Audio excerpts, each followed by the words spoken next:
Le leadership, ce n'est pas le pouvoir. Le leadership, c'est l'influence. Et l'influence a beaucoup plus d'impact que le pouvoir. Vous pouvez avoir du pouvoir et ne pas être influent. Ok. Vous avez du pouvoir, les gens ne vont pas vous aimer. Ils vont Yeah. se soumettre à vous, mais ils ne vous aiment pas. Yes. J'ai envie de dire preach. Euh, Elle fait partie de ceux et celles qui pensent qu'il y a une différence entre trouver ce qu'on veut faire dans la vie et trouver ce qu'on veut faire de sa vie.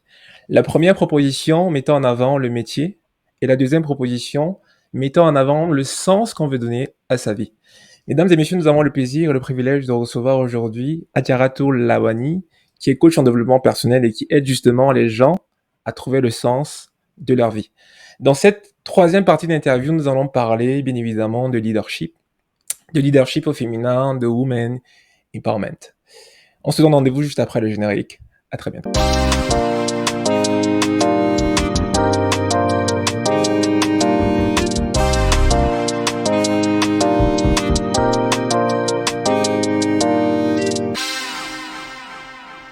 Mesdames et messieurs, bonjour et bienvenue dans cette troisième et dernière partie d'interview avec Adjaratou Lawani. Nous allons parler de leadership dans cette troisième partie de Women Empowerment.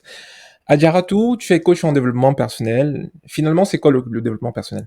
Alors, le développement personnel, comme le terme l'indique, c'est un développement qui va prendre en compte le potentiel humain, le développement du potentiel humain. Et en parlant de potentiel humain, on va parler de nos compétences, de notre expertise, de nos valeurs, de notre bien-être, de notre connaissance de nous-mêmes, de notre confiance en nous-mêmes, de notre image de soi, de notre estime de soi. En fait, de tout ce qui se rapporte à soi. Parce qu'en réalité, il y a un terme en anglais que j'aime bien qui interprété dit on ne peut pas verser d'une coupe qui est vide. On ne peut pas verser d'une coupe qui est vide. OK? Donc, si notre coupe est vide, on ne peut pas être utile aux autres autour de nous. Donc, on doit prendre soin de remplir notre propre coupe d'abord. Elle doit déborder. Et c'est de cet acte de débordement, en fait, qu'on arrose les autres à côté de nous. C'est comme dans l'avion, les conseils de sécurité, quand on veut arriver dans une zone de pression et que les masques à oxygène se déploient, même quand vous voyagez avec un enfant, on vous demande de mettre votre masque d'abord avant d'aider l'enfant. Donc, le développement personnel va être vraiment cette activité qui va vous permettre d'aller au plus profond de vous-même, de prendre le temps de vous connaître pour vous développer à votre maximum de potentiel. Et aujourd'hui, de toute façon, on se rend compte que ça devient une tâche qui est très difficile parce qu'avec tout ce qu'on connaît comme technologie ou comme développement des réseaux sociaux, on est plus concentré sur l'avis que les autres ont de nous, le regard que les autres ont de nous, et on s'oublie finalement. On fait tout comme tout le monde en oubliant que nous sommes tous nés avec une empreinte digitale unique et que nous devons savoir à quoi elle nous sert, quelle solution on peut apporter dans ce monde-là, au lieu de regarder, d'envier et de jalouser les personnes qui sont en face de nous. Chacun est venu ici certainement pour remplir une mission. Mais est-ce qu'on prend le temps de connaître quelle est cette mission-là pour l'accomplir au mieux? Non, souvent, on se concentre sur ce que le voisin fait et on passe notre temps à regarder en l'air en disant « Bon Dieu, pourquoi lui et moi, je ne suis pas assez bien pour avoir le même succès que lui, sauf que nous, on n'y travaille pas. » Voilà, donc le développement personnel vient pour régler ce challenge-là. Super, merci beaucoup pour cette réponse. Il faut quand même avouer qu'aujourd'hui, il y a beaucoup de personnes qui critiquent le développement personnel. Est-ce que tu comprends quand même pourquoi c'est critiqué ou pas? Bien sûr, je comprends parce que comme dans toute œuvre, il y a deux facettes. Hein. Une pièce de monnaie a toujours deux facettes. Il y a le bon côté et il y a le côté moins bon. Et il y aura toujours des personnes qui, à cause de leur pratique, apportent un aspect dévalorisant au développement personnel. Et c'est pour ça justement que je considère que la majeure partie des personnes qui ont la bonne information doivent faire œuvre utile en parlant, en communiquant sur ce qu'elles font, en expliquant de quoi il s'agit. Mais malheureusement, on se rend que souvent, c'est ceux qui en savent le plus qui en disent le moins. Hmm. Hmm. Hmm. Malheureusement. Malheureusement. Malheureusement. Donc, chacun doit endosser cette responsabilité-là, même si on n'aime pas se mettre en avant, même si on ne veut pas donner l'impression d'être un chien savant. À un moment donné, il faut rétablir l'équilibre. Et j'ai toujours dit ça. C'est pas parce qu'on veut se montrer à tout prix. Non, c'est parce qu'on a envie de faire rétablir l'équilibre.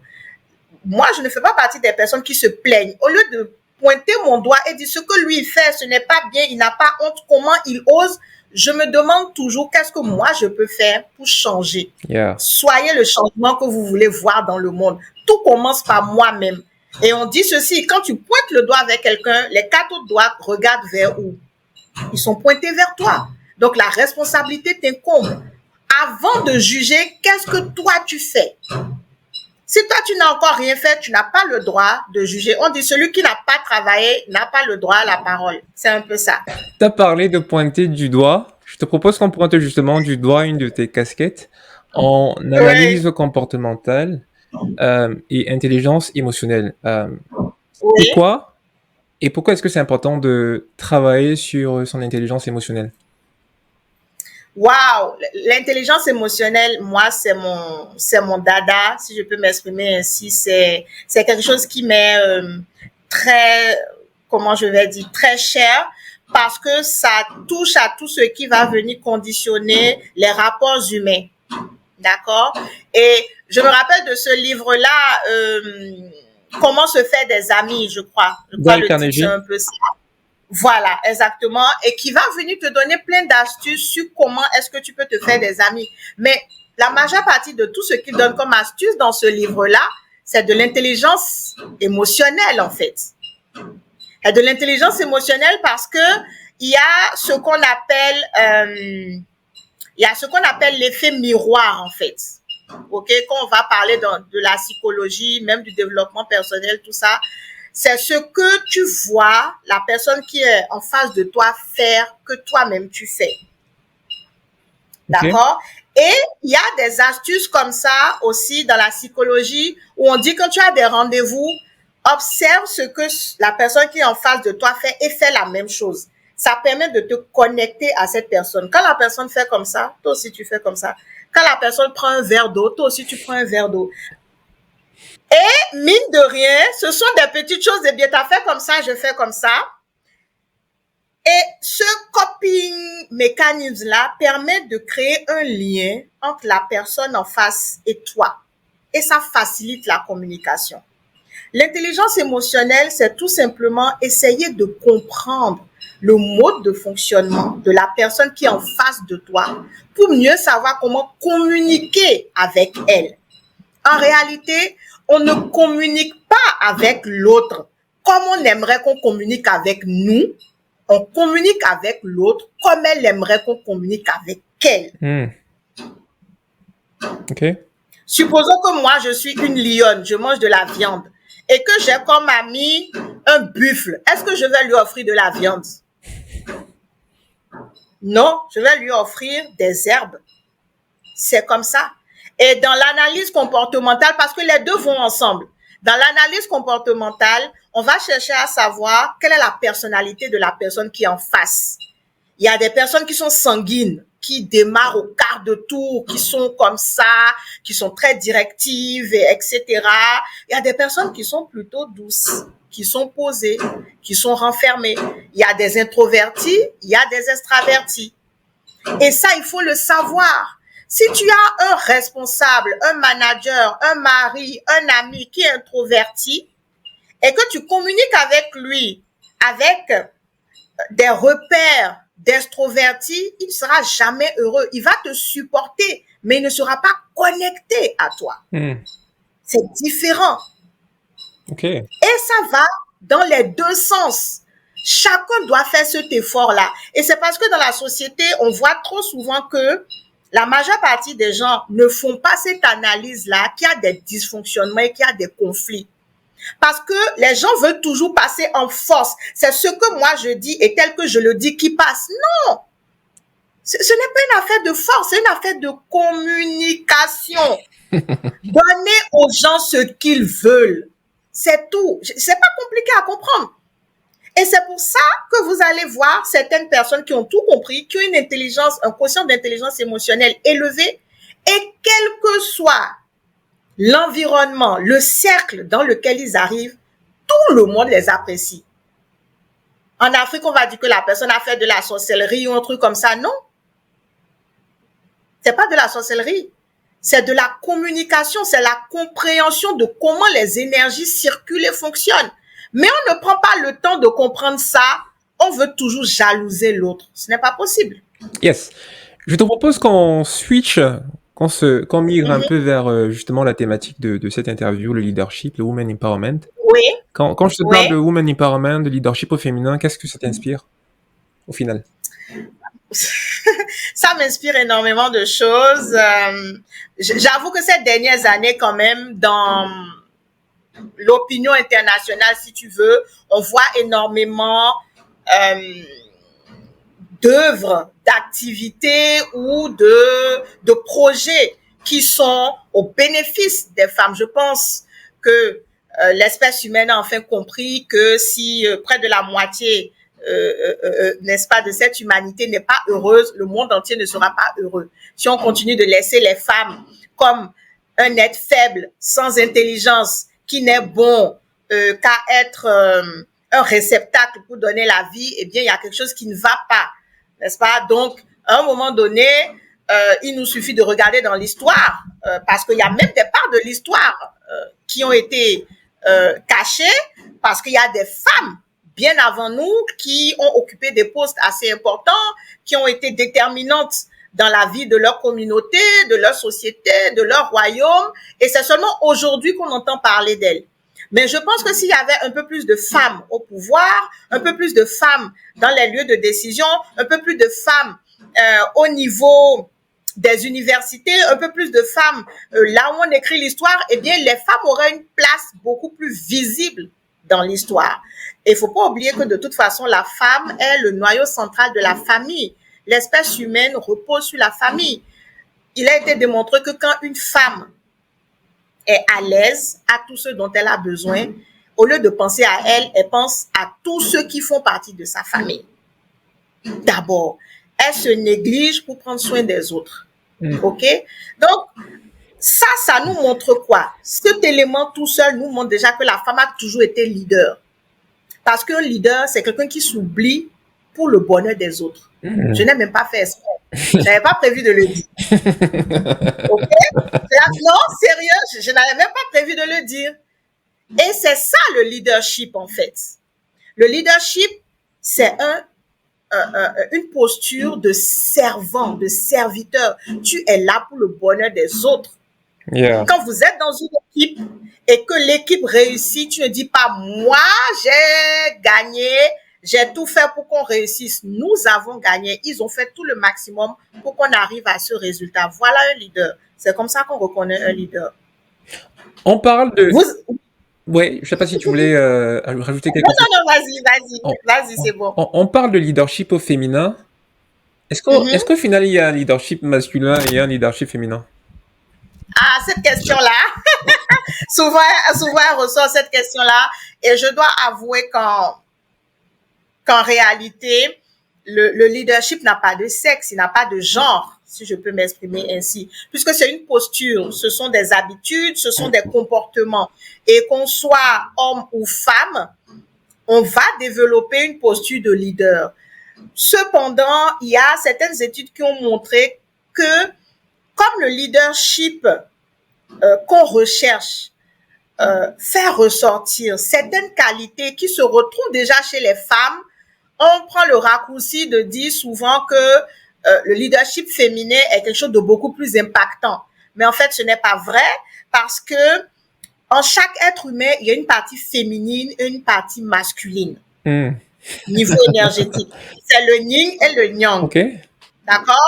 Il y a certaines personnes de genre féminin qui vont mettre plus sous éclairage leur côté qui a l'énergie masculine. Et on va dire que cette femme-là, elle réagit comme un homme. Elle est dure, elle est rigoureuse. Ah, on ne rigole pas avec elle. Ça, c'est des attributs masculins. Ce sont des attributs masculins. OK?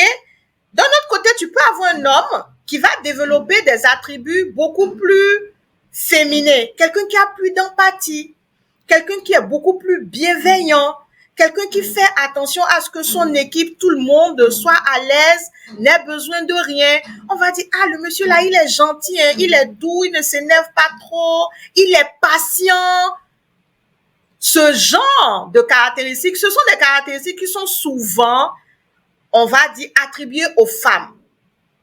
Et c'est pour ça que souvent dans le leadership, comme la majorité des femmes ont ces caractéristiques-là, on va dire que voilà, leur possible de leadership peut être un peu plus remarquable, mais ce n'est pas vraiment quelque chose qui est hyper important.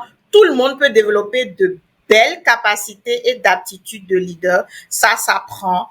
Si vous savez que vous avez envie d'impacter votre communauté, votre société, vos pays, le continent, vous pouvez développer certaines caractéristiques qui vont vous aider à avoir une position de leader en sachant bien ici que un leader n'est pas forcément le patron, le dirigeant, le chef de famille. Non, le leadership marche avec l'influence. Quand on parle de leadership, on parle d'influence. C'est ça en réalité. Le leadership, ce n'est pas le pouvoir. Le leadership, c'est l'influence. Et l'influence a beaucoup plus d'impact que le pouvoir. Vous pouvez avoir du pouvoir et ne pas être influent. Ok. Si vous avez du pouvoir, les gens ne vont pas vous aimer. Yeah. Ils vont se soumettre à vous, mais ils ne vous aiment pas. Yes, j'ai envie de dire preach.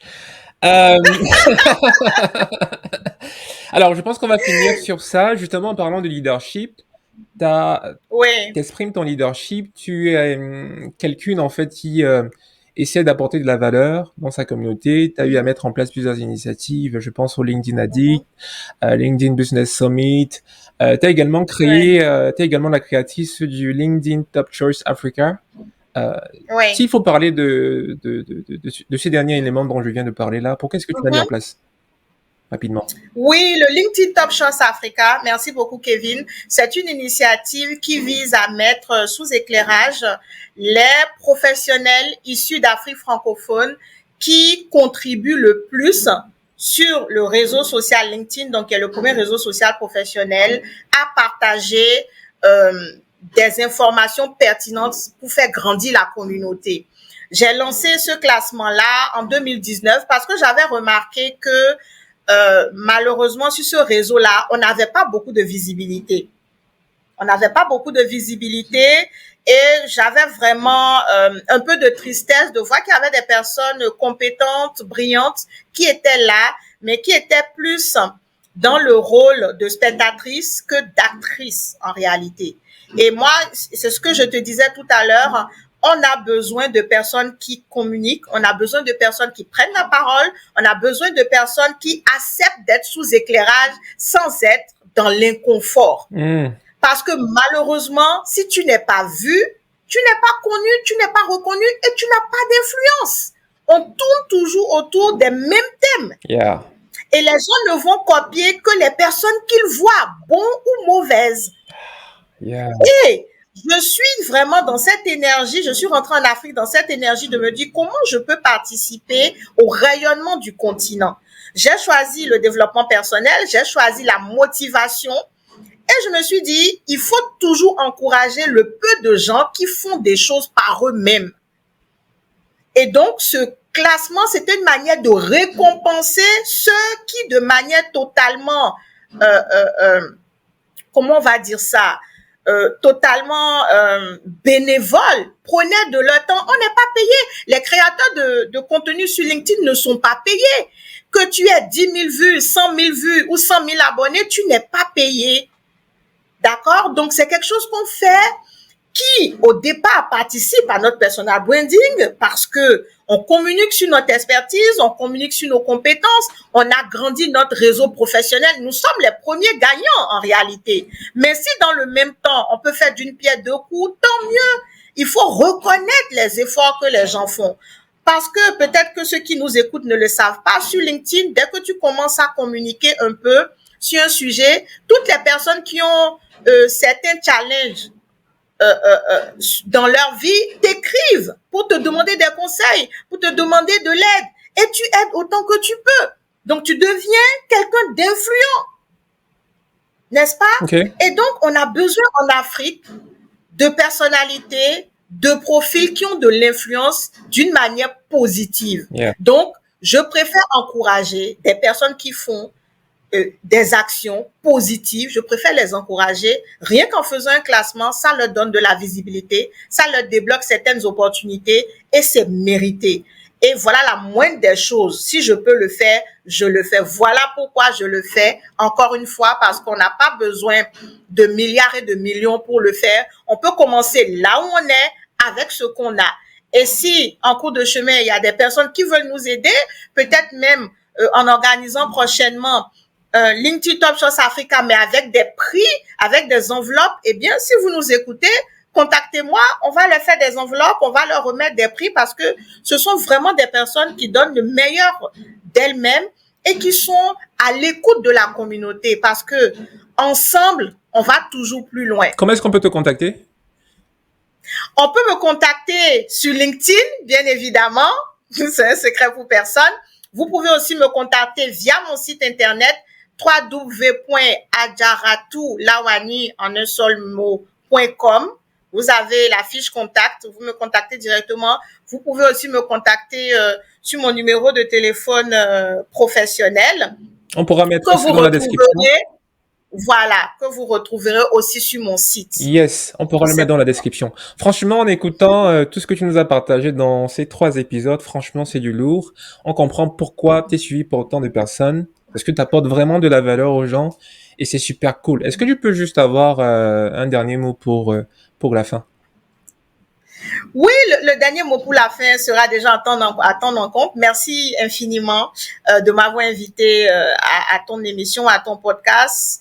Et ça va toujours dans la posture que j'ai défendue tout au long de ces entretiens pour avoir de l'influence, pour développer notre leadership et pour aider notre continent à retrouver ses couleurs. Nous avons besoin de faire face à l'inconfort. Nous avons besoin de plus de leaders, nous avons besoin d'utiliser l'espace qui est à notre disposition. Nous avons besoin d'apprendre à communiquer. Nous avons besoin de communiquer. Nous avons besoin de mettre en avant ceux parmi nous qui font des choses positives, quel que soit notre niveau. Ce n'est qu'à cette seule condition qu'on va accélérer le renouvellement de notre continent et rendre fiers nos ancêtres qui ont fait tellement beaucoup pour nous, mais aujourd'hui, on prend le continent africain comme si c'est un continent qui n'a jamais rien fait. Il faut que cela change. Merci beaucoup.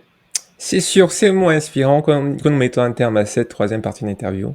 Mesdames et messieurs, on se donne rendez-vous pour une prochaine interview. À très bientôt.